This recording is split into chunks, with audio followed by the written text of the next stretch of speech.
The Los Angeles Lakers perhaps have a considerably better chance and superior options for which to deal superstar LeBron James than top NBA analysts thought when free agency began 2 weeks ago. Bobby Marks of ESPN declared essentially a non-existent trade market for the four-time MVP and four-time champion after James exercised his $52.6 million player option. His choice to do so rendered James, who will turn 41 years old in December, extraordinarily expensive and complicated the financial aspect of any potential deal. However, ESPN's Dave McMenamin recently reported that 4 franchises are interested in trading for James. Rich Paul told me that they never asked for an extension. Paul also made it clear to me that LeBron has not asked for a trade, McMenamin reported from Summer League in Las Vegas on Saturday, July 12th. And Paul hasn't even discussed the possibility of wanting a trade in the future with the Lakers. Paul did tell me that 4 teams contacted him with interest in trading for LeBron. So now we wait. Brandon Scoop V. Robinson took to X later on Saturday night with a report that included the names of those 4 franchises, including one of James' former teams. Robinson named the Dallas Mavericks, Golden State Warriors, Los Angeles Clippers, and Cleveland Cavaliers as the interested parties. LeBron James' trade can solve multiple problems for Cavaliers, net Lakers at least one recent All-Star. Cavaliers fans and detractors of James, particularly of his age and career longevity heading into his 23rd season, have argued frequently over the past 2 weeks that Cleveland would never make a costly deal for a player of James' age. That isn't an unreasonable position, except that the Cavs have overextended financially already and find themselves in the second apron for a roster that has lost in 5 games in the second round of the Eastern Conference playoffs in each of the previous 2 seasons. It is possible that the foursome of Donovan Mitchell, Evan Mobley, Darius Garland, all 3 of whom were All-Stars in 2024-25, and Jarrett Allen, most recently an All-Star in 2021-22, simply isn't a collection of talent that meshes well enough for Cleveland to play its way out of the East. However, the franchise has a better chance next season with major injuries likely to remove both the Boston Celtics and Indiana Pacers from true title contention. Still, James was a second-team All-NBA player last year. Only Mitchell, who earned first-team All-NBA honors in 2024-25, had a more successful season. Mobley, like James, was also a second-team selection.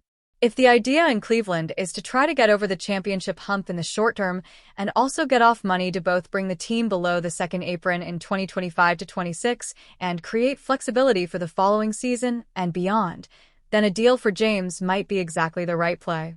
The Lakers could end up major beneficiaries of such a strategy, as they could potentially land one, if not 2, of the Cavaliers' recent All-Stars in a deal flipping James, with Garland and Allen the most likely candidates. Cavaliers face serious complications in any trade for LeBron James. The problem for Cleveland is that to make any trade for James at all, based on current salary cap regulations, the team must get under the second apron. Doing so will be both complicated and costly from a personnel standpoint. NBA insider Kevin O'Connor explained the details in an X post on June 29th. LeBron James to the Cavaliers would require getting under the second apron, which would mean losing Jarrett Allen, Darius Garland, and a third guy, probably Max Strus.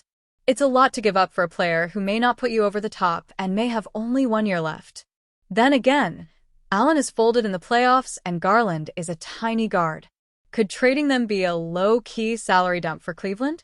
Then, whenever LeBron retires, the front office would have cap flexibility to build next to Mitchell and Mobley with better-fitting players than Allen and Garland.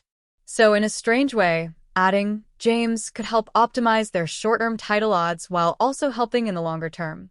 It'd be a complicated trade. A third team, at least, would have to be involved. A lot would have to go out. But if the chance is there, the Cavs should go all in on James. The Los Angeles Lakers are no strangers to making history in the NBA, and at this point, they're probably comfortable in that role.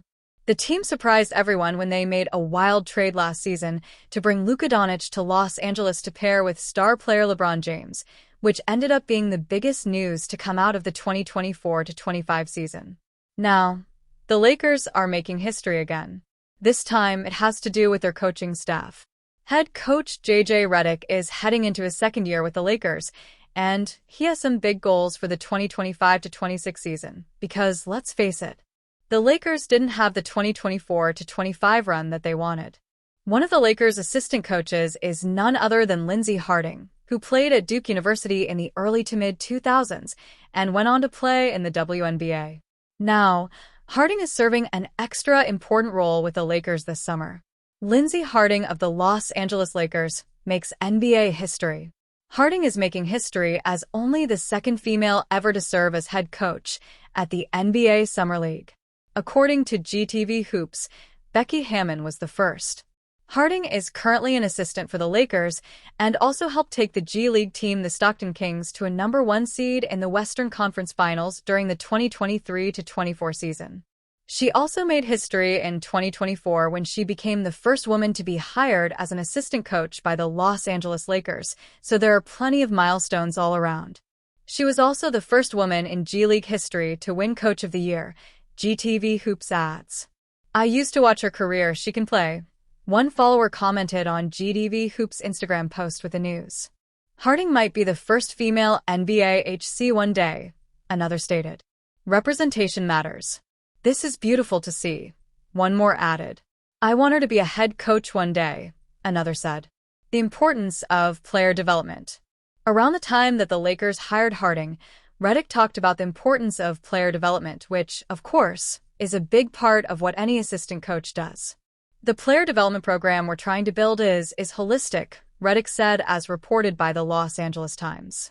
"I think oftentimes when people talk about player development, they talk about ball handling and shooting and passing, and certainly the mechanics of playing basketball are an important part of player development. But it's also tactical. It's about reads. It's about incorporating film, incorporating analytics. We will hopefully in the next few days or a couple weeks hire a director of player development program that sees my vision." He added, "It's nutrition. It's how you take care of your body, your work in the weight room. There's also, I think, a big part of player development, and it's for someone who has lived in this league a long time, a big part of this is the mental development." Harding is certainly doing her part to develop the Lakers into a winning franchise. LeBron James has been the heart and soul of the Los Angeles Lakers since joining the team in 2018. But everything changed this past February when the Lakers made a big move, acquiring star Luka Doncic. LeBron James has been the heart and soul of the Los Angeles Lakers since joining the team in 2018. But everything changed this past February when the Lakers made a big move, acquiring star Luka Doncic. ESPN insider Shams Charania reported that LeBron feels the Lakers are focused more on the future than the present, something that concerns the 40-year-old legend who's still chasing titles. He feels clearly that the Lakers are more in a futuristic mindset, Charania said on Sirius XM NBA radio. Charania also mentioned that hard conversations between James and the Lakers are expected in the coming months. All signs point to the Lakers planning to move on from LeBron by spring 2026, according to Shelburne and Windhorst. The Lakers had already made their statement in not offering James a contract beyond this season, they wrote. Whether the 2025-26 season is to be James' final season in the NBA is up to him. But if he wanted the kind of Hollywood ending that only the Lakers can give legends of the game, the release date was set. Spring 2026. Luka Doncic in, LeBron James out. Not offering an extension is a major setback. Additionally, when the Lakers' ownership changed hands this summer, Mark Walter acquired a majority stake. The team gave Doncic a heads up, and he even congratulated the new owner publicly. LeBron, however, was not informed beforehand and made no public comment. He was also not aware of Anthony Davis's trade in early February. Despite all that, James has already opted into his $52.6 million player option for the 2025-26 season. He has a no-trade clause in his contract. There are rumors that his first NBA team, the Cleveland Cavaliers, might be interested in bringing him back, but that would likely depend on a potential buyout.